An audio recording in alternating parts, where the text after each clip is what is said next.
Ballari issue ನನಗೆ ಸಂಪೂರ್ಣ ಮಾಹಿತಿ ಇಲ್ಲ, ಆದರೆ ತಕ್ಕ ಮಟ್ಟಿಗೆ ಮಾಹಿತಿ ಇದೆ. ಅದು ಏನು ಆಗಬೇಕು, ಕಾನೂನು ಪ್ರಕಾರವಾಗಿ ಕ್ರಮ ತಗೋಬೇಕು, ಅಲ್ಲಿರ್ತಕ್ಕಂಥ ನಾನು IG ಅವರು ಕೂಡ ನಿನ್ನೆ ಸಂಪರ್ಕದಲ್ಲಿ ಮಾತನಾಡಿದ್ದೀನಿ, SP ಅವರು ಕೂಡ ಮಾತನಾಡಿದ್ದೀನಿ. ಅದ್ರ ಜೊತೆಗೆ ಆಲ್ರೆಡಿ ಹೋಮ್ ಮಿನಿಸ್ಟರ್ ಸಾಹೇಬರು ನೇರವಾಗಿ ಮಾತನಾಡಿದ್ರೆ ನಾನು ಭಾವಿಸ್ತಾ ಇದ್ದೀನಿ. ಸೊ ಏನು ಕ್ರಮ ತಗೋಬೇಕು, ಏನು ಕಾನೂನಾತ್ಮಕ ಕ್ರಮ ತಗೋಬೇಕು ಸರ್ಕಾರ ತಗೊಳ್ಳುತ್ತೆ. ಬಟ್ ಆದರೂ ರಿಪಬ್ಲಿಕ್ ಬಳ್ಳಾರಿ ಪಾದಯಾತ್ರೆ ಮಾಡಿದ್ರೆ ಯಾರೇನು ಪಕ್ಷ ಭೇದ ಮಾಡ್ತಾರೆ, ಗನ್ ಸಂಸ್ಕೃತಿ ಬರೋದು ರಾಜ್ಯದಲ್ಲಿ ಕೆಟ್ಟ ಸಮಸ್ಯೆ ಅಲ್ಲ. ಅದು ಇದಕ್ಕೂ ಮೇಲ್ನೋಟದಲ್ಲೂ ತಪ್ಪು ಕಾಣ್ತಾ ಇದೆ. ಯಾರೇ ಮಾಡಿದ್ರು ಗೊತ್ತಿಲ್ಲ, ಯಾರು ಮಾಡಿದಾರೆ ಗೊತ್ತಿಲ್ಲ. ಆದರೆ ಇದನ್ನು ಸಮರ್ಪಕವಾಗಿ ಒಂದು ತನಿಖೆ ಆದಮೇಲೆ ನಾನು ಮಾತನಾಡ್ಬೋದು. ಅದಕ್ಕಿಂತ ಮುಂಚೆ ಮಾತನಾಡೋದು ಸರಿಯಲ್ಲ.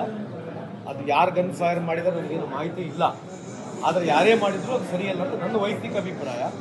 ಇಂಥ ಒಂದು ವ್ಯವಸ್ಥೆಗೆ ಕರ್ನಾಟಕ ಆಗಿರಲಿ, ಬಳ್ಳಾರಿ ಜಿಲ್ಲೆಗೆ ಇದು ಸರಿಯಲ್ಲ ಅಂತ ನನ್ನ ವೈಯಕ್ತಿಕ ಅಭಿಪ್ರಾಯ. Neither I am favouring R against, but ಈ ಪ್ರೊಸೆಸ್ನ, ಈ ಪದ್ಧತಿಯನ್ನು ನಾನು ಖಂಡಿಸ್ತೀನಿ. ಇದು ನನಗೆ ವೈಯಕ್ತಿಕವಾಗಿ ನಾನು ಇದನ್ನ ಖಂಡನೆ ಮಾಡ್ತೀನಿ, ಯಾರೇ ಮಾಡಿದ್ರು ಸಂದರ್ಭ ಹೇಳಿಕೆ ದ್ವೇಷ ರಾಜಕಾರಣ ಅತಿರೇಕ ಆಗಲಿಲ್ಲ ಅಂತ. ಅಲ್ಲ, ಏನು ರಾಜಕಾರಣ ದೃಷ್ಟಿಯಿಂದ ಆಗಿದ್ದು, ಯಾವ ದೃಷ್ಟಿಯಿಂದ ಆಗಿದ್ದು ನನಗೆ ಮಾಹಿತಿ ಇಲ್ಲ. 10 ವರ್ಷ ಶಾಂತಿ ಇತ್ತು, ಮತ್ತೆ ಇದು ಮರುಕಳಿಸ್ತಾ ಇದೆ ನಾನು. ಅಲ್ಲ, ಅದೇ ಹೇಳಿದ್ನಲ್ಲ, ಯಾರು ಮಾಡಿದರೆ ನನಗೆ ಮಾಹಿತಿ ಇಲ್ಲ.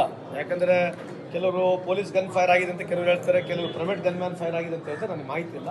ಇನ್ನು ನೈಟ್ ಅಷ್ಟೇ ಮಾಹಿತಿ ಬಂದಿದೆ, ಸಂಪೂರ್ಣ ಮಾಹಿತಿ ನನಗಿಲ್ಲ. ಪೊಲೀಸ್ ಮಾಡಿದ್ರಾಗಿರಲಿ ಅಥವಾ ಪ್ರೈವೇಟ್ ಗನ್ ಮ್ಯಾನ್ ಮಾಡಿದ್ರು, ಈ ಸಂಸ್ಕೃತಿ ಕರ್ನಾಟಕಕ್ಕೆ, ನಮ್ಮ ದೇಶಕ್ಕೆ, ಅದು ವಿಶೇಷವಾಗಿ ನಮ್ಮ ಬಳ್ಳಾರಿ ಜಿಲ್ಲೆಗೆ ಸರಿಯಲ್ಲ ಅಂತ ನನ್ನ ಅಭಿಪ್ರಾಯ.